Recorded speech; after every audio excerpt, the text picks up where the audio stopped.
Hey everyone, this is Mark with Barler Bushcraft again. I hope you enjoyed our fishing that we did earlier today and didn't catch anything. The flood waters were just a little bit too high, not a little bit, a lot, and didn't catch a thing, but we had fun doing it. Actually, I had fun doing it. I filmed it myself. Anyhow, I wanted to come home and make some scrap stew today, so I thought I would put some worthwhile content on the video for you today on how to make some scrap stew from scrap venison meat. Killed a nice doe first day of gun season this year with my 4570. 4570 is one heck of a round. When you look at it, 405 grains. Ohio opened it up for rifle season, so I graciously got a 4570 last year. I killed a deer with it last year as well, and just a great round. I'm shooting a Henry lever action 4570. It's fantastic. Next is what everybody wants to see is how to make the stew. I call this my Barler Bushcraft scrap stew, and I'm pretty proud of it. Everyone seems to rave over it when they come over. I have friends over pretty frequently, and we all fish together and hunt together, and they said, well, what in the world is that cooking? What smells so good? And I said, well, it's scrap stew. And so this is how I do it. With my iron skillet, and I've got my scrap in here. Basically what this is, it's just a bone with the scrap meat attached, and any scrap meat that we would normally either cut off. There's some bruising on the meat here where the bullet went through. There's a little bit on the back, not bad. A lot of this the dog would usually get, but we saved it this year because I wanted to do something with it and do a video and show you exactly how I make scrap stew. So the first thing we need to do is we need to take this meat and boil it down and get any of the excess hair that might be on there. It'll float to the top usually. Anything we missed, because this isn't our select cuts of meat, okay? This is the scrap, like I said, that normally the dog would get, that type of thing. But this is a bushcraft site, this is a survival site, and we want to make sure that we make the most of it. The pot I'm using today, got it at Walmart. It's one of the cheaper ones that they have. I use this thing all the time. I think this is a 16 quart pot.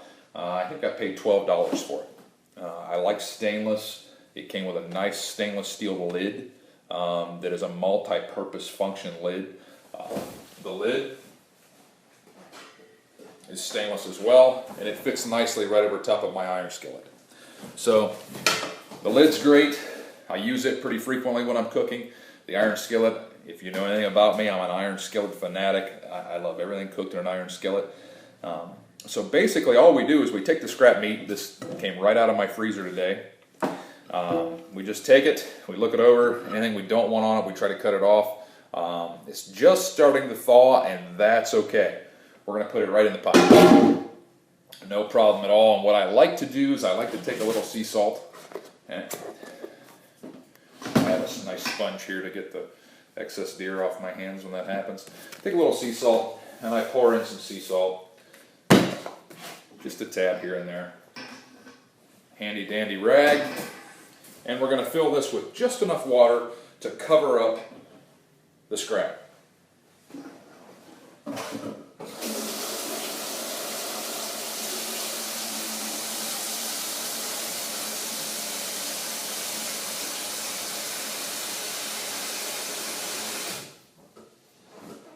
So that water is about halfway up the pot.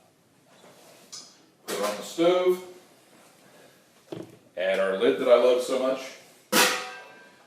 Turn it on high and bring it to a boil. We're going to wash out our iron skillet real quick.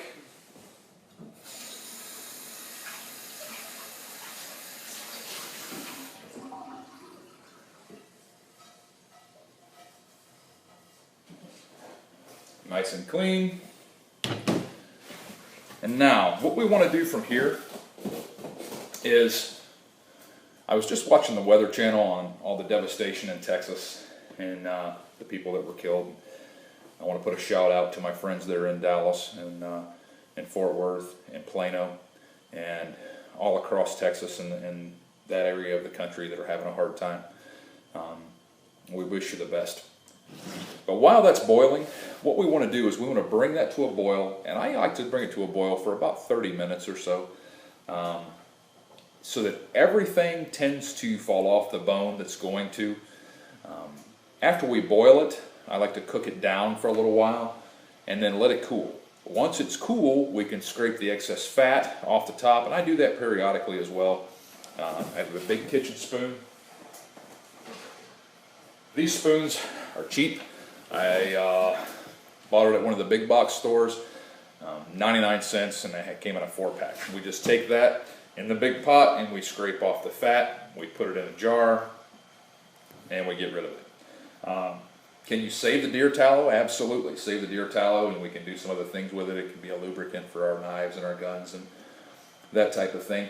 But usually I use WD-40 for that, to be completely honest with you.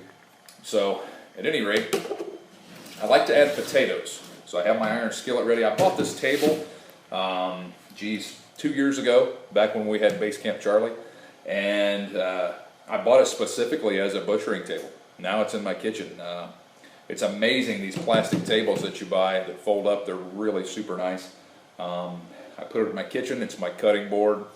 It's my my fish cleaning station, my butchering station. And it takes a beating and just keeps on going. So you know, I could cut right into the table and not worry about it. Like I said, you need to bleach it very, very well after each use, which is what, you know, I'm going to do today when we're done today as well. So the first thing I want to do is get the potatoes. I simply, when I use my potatoes, and I like to leave the skin on. A lot of the minerals and vitamins and minerals and nutrients are in the skin of the potato. I just washed these by hand in the sink and got as much of the crud and the dirt and that kind of thing off. On the skin of a potato, you're never going to get it all. You can wash and scrub these things forever. You're never going to get all the dirt out of it, but that's okay. So what I simply do is I hold it like so, okay, right down the middle, and then I turn and I put it down where it's flat. So when they're flat, they can't roll, they can't move, and I simply cut these into about 3 pieces. So 2 cuts, now I have 3 pieces of my potato, like so. You can see that. And I make chunks. Just like so. Take my chunks, and I put it in the skillet. And I'm getting my prep work done for my stew, my scrap stew. Okay. And again, we make chunks. If you see any bad parts of the potato, you can cut them out. These are pretty good, actually. Sometimes they get worms in them. Sometimes, like this one, has a couple of bad spots that we might want to take and cut those spots out. But generally, they're not too bad. If they get one that have a spud that's started, that type of thing. Right? And we can take these and just put them off to the side. And there's another one, just like so. And again, down to the middle, makes a flat piece, set the potato down. That way you're not cutting yourself. So if you're a youngster out there and you're watching me cook, this is how I do it. And like I said, there's a piece that's not real great, so we'll throw that one out, and we'll keep these. And again, 1 or 2 cuts, depending on the size of the potato, you might not need that many. And I make my cuts, and I do my prep work for my scrap stew. Down the middle. Now, my knives, people ask me about my knives all the time. This is an old Buck 105 Pathfinder that I got for Christmas. I think I was 16 years old, if I remember right, and I've used it ever since. It will shave the hair off your arm, and I keep sharp knives around all the time. People like dull knives in the kitchen. I don't see it. I can't stand it when that happens. A dull knife, you have to put a lot of pressure down to get it to cut. And then when it finally does let go, that's when you get cut. A really sharp knife, you want it to just effortlessly fly right through these potatoes or onions or whatever it is that you're carving up. Okay, very, very, very important. And every once in a while, I take my rag and I get my surface nice and clean. Nice clean rag, nice clean surface. Okay, there's a bad spot there. And we come through. And we have it. And one more. Again, flat piece. Set the flat pieces down. Then we can section them. I like to just make chunks because when I have stew, I just want bite-sized chunks of potatoes. Just a nice bite-sized chunks of potatoes. They cook down, they have the skin still on them. They are phenomenal. I wish we'd have done better today fishing, but I wanted to give you something that was worthwhile that you could take home on this video so that it wasn't wasting your time watching me have fun out fishing and catching nothing. I make scrap stew pretty frequently, and there's a bad spot. Cut that split out. This scrap stew, I used to give all those scraps to the dog, and I've learned that, we put ham bones in stews and those types of things. Well, why don't we use the deer bones?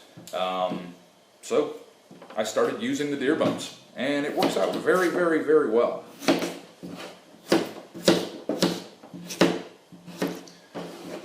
I love to cook. Nothing's the advanced, absolute science. Okay, take this. We'll put it in our bag. Put it in the trash later. Okay, next is our onions.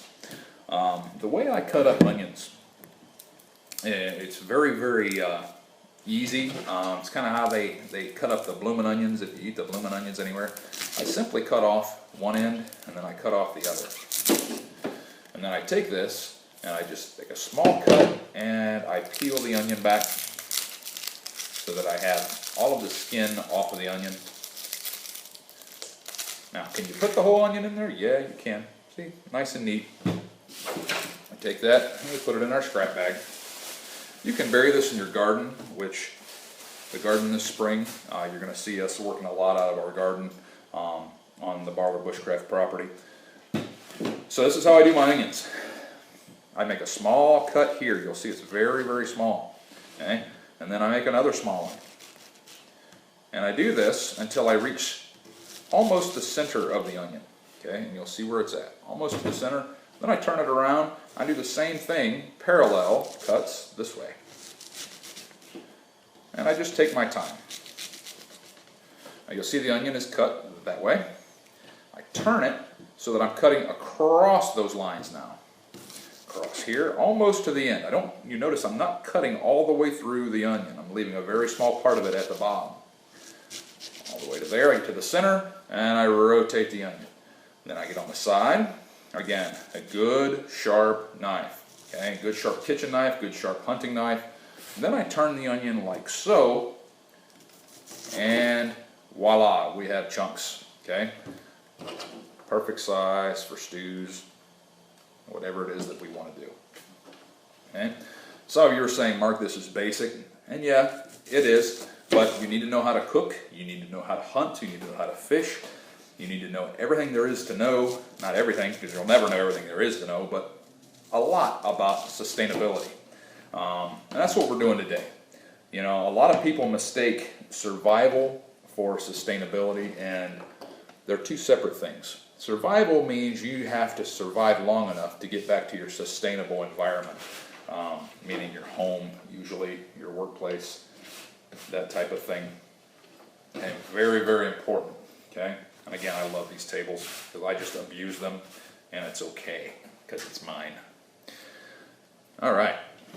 What you have left at the end is just a small piece of onion, and usually I can't resist not eating part of it because I love onions.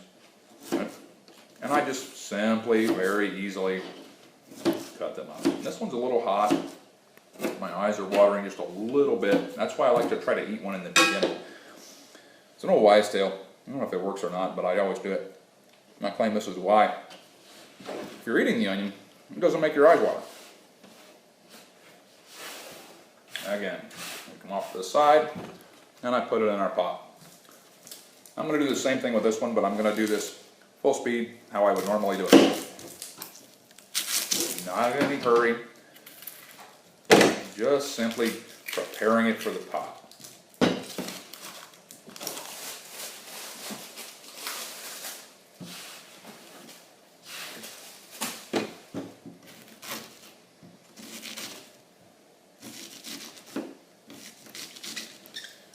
And I like what I do. It's important that you like to cook. If you like to hunt, you need to like to cook. If you like to fish,